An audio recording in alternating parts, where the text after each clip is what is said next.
Matt, amazing news. The UK voted and we decided to stay part of the European Union. Hooray! Anyway, big day for you. We're going to give you access to the official Shut Up and Sit Down email account. Do I get a pay rise? You get something even better. Responsibility. But what are all of these emails asking us about family games and to review family games? We've never answered those because we're not qualified, you know? Neither of us have kids, none of us know any kids, and Paul was actually never a kid. It's fascinating. We shouldn't let that hold us back. I think we probably should. We have to do something.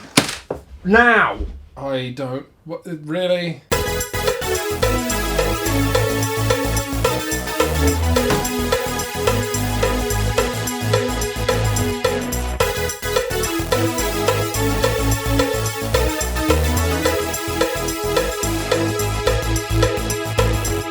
Hello, dads. Hello, mums. It's family time.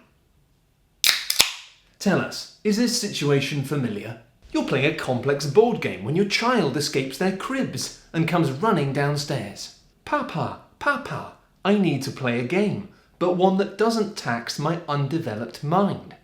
Ha, that's fine, little one. I have just the box here. Loony Quest, then, is what we recommend. A game that hits the ground running and pretty much never stops. It comes with a poster, perfect for distracting large kids or wrapping up small kids while you learn the rules. And there aren't much rules, but there is a wealth of stuff. Loads and loads of things. And for just £20, that's more stuff than you get in the average card game. And as you roll into your rules explanation and get everyone a pen and a translucent piece of acrylic and you put a map on the board, everyone's going to be wondering how this works. Well, don't worry, because this game is as simple as an innocent wee baby. Oh, how you doing? Hey, it's a good baby. It's a good baby. To play, you simply choose one of the worlds of escalating difficulties, put the first level you're playing in the thing, and then every player gets a base board, a little sheet of plastic acetate and a pen, and then you begin. Now, most of the worlds see you looking at that world and trying to draw a line that goes through all of the good things and none of the bad things and gets to the end, but some of them have increasingly devious combinations of dots or hoops you have to draw around things to see how well you've done. And then once you've all done it, you and your friends all erupt and play each other like musical instruments, either looking at what you've done and going, ooh, like a satisfied oboe, or looking and realising that in this case I've gone through all of the bloody wasps with rockets on their back, and at this point my mates will erupt into howls of derisive laughter like a bumper box of bastards. Points are then scored, and bam, bam, bam, bam, bam, bam, bam, and then you flip and rotate the level so it's easier for somebody else next time, maybe not for you. And each of you moves along with these gorgeous little score pegs. I got 1, 2, 3, 4, 5 points, and then just slot them in there. I don't think you got 5 points. I didn't get 5 points, so I got no points. No, this is not a rich game. There's not anything hiding in any of the later level design to make you want to play Loony Quest for more than 20, 30 minutes, maybe an hour. But that's not to say it's any less worthy than some of the... it's not terrible. That's pretty... it's not... It's fine. It's not to say it's less worthy than the longer games we recommend. You know, one of the reasons that I love board games is a chance to test out skills I never usually would, like lying or auctioneering or running a business or running a team. And Loony Quest, while it is a family game, is a really appealing prospect for saying, hey, here's something you have never done before. This skill of transposing, you know, you see people look at it and they go, I want to try that. And then even within those 20 minutes, that's enough time for people to go, hey, I'm quite good at this. And hey, maybe this technique. So no, that technique definitely doesn't work. It never works. Don't do it. And across the arc of a 20-minute game, you've got stuff going on. But even on a play-by-play basis, I love the fact that every time you take the pen to paper, you start off with this fantastic curve of going, yeah, I'm really good at this. I think I'm doing really well. Before then realising, no, I've completely messed it up. But then thinking, no, maybe actually I think I've done quite well. And then you look at it and you go, oh God.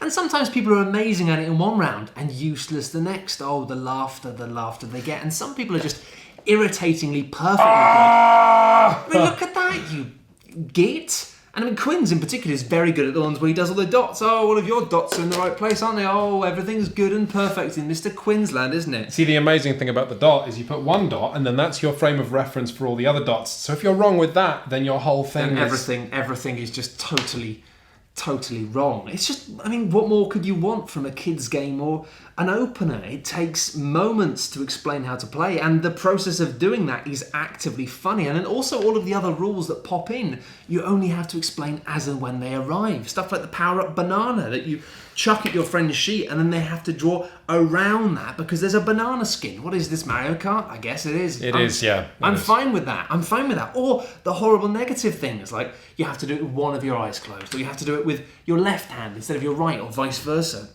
Or you have to do it with the pen between your pinky and your thumb. Or you have to do it with your arm completely straight. Or perhaps if friends use their power-ups so that all of their bad things get shunted onto one player, you end up in a situation where you have to do all of these things. I wonder what that would look like. At once. Alright, so what we've got here is a level where you have to draw a line, rolling each boulder into each golem, and there's some extra points up for grabs.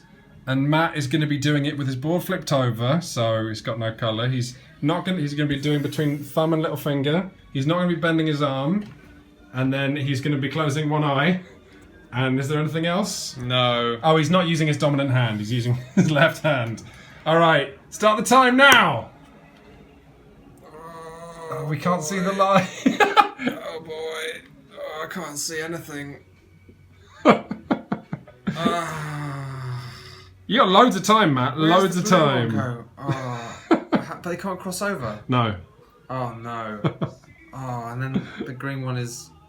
Oh, this is just... I can't even... You're not bending your arm. I know. I'm done, all right? Oh, time There to was a- spare. And let's see where it goes. Let's see how it goes. That's bad. That's misses everything. That's all right. Yeah, look, you rolled that one into the thing. And that one's goes all right as well. Yeah, you know what? You missed all the obstacles as well. That is absolutely stellar. And now we're going to talk about all of the features that make this a great game for kids. Despite not having any kids ourselves. Yes, just think back. Think back to when you were a kid. What did you like when you were a kid? Secrets. That's right, Quins. Kids love secrets, and in some of the levels in Loony Quest are tiny hidden fairies. This is what they look like in the manual. We're not going to show you what they look like in the levels, though. That would spoil it. But if you get one of those fairies and you manage to draw a line through one of them on your path, you get to go and play a secret bonus special stage where you can flick an icon and get some bonus points, like your Sonic the Flipping Hedgehog. Did you find any of the fairies? Did I find any of the fairies? I found all of the fairies. You bet I did. F***ing A. What other things did you like as a child, Quins?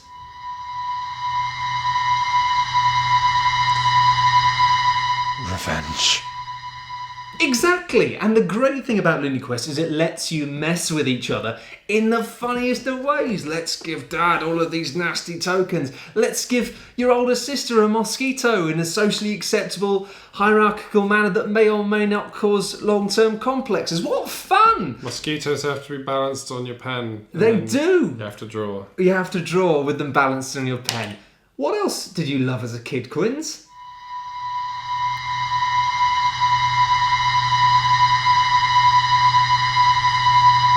Posters. To Jimmy, right, look at this. It's got two sides. One side is the world and some of the characters, and the other side is all of the different levels that you can do. I mean, it's nice to see them, but to be honest, I'd probably have this side on my wall. I'd like to learn the levels, though. I could learn. No, but I'm having this side on my wall. Anyway, is there anything else that children like? Yeah, children like affordable expansion boxes. No, that's not children. That's you.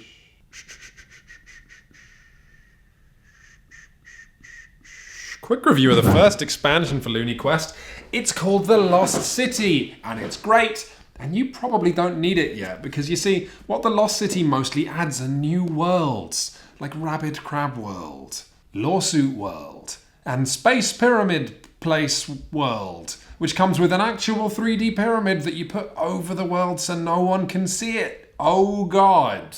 The main new mechanic introduced in Lost Cities are passageways, where you draw your line up to a door and then you stop and draw a new line coming out. And for the love of God, don't mess it up, because if you do, you're going to have to erase that second line. But my actual favourite mechanic is just a new power-up, which allows you to, before a level starts, if I can take the lid off, draw an X on your sheet, and that is so powerful.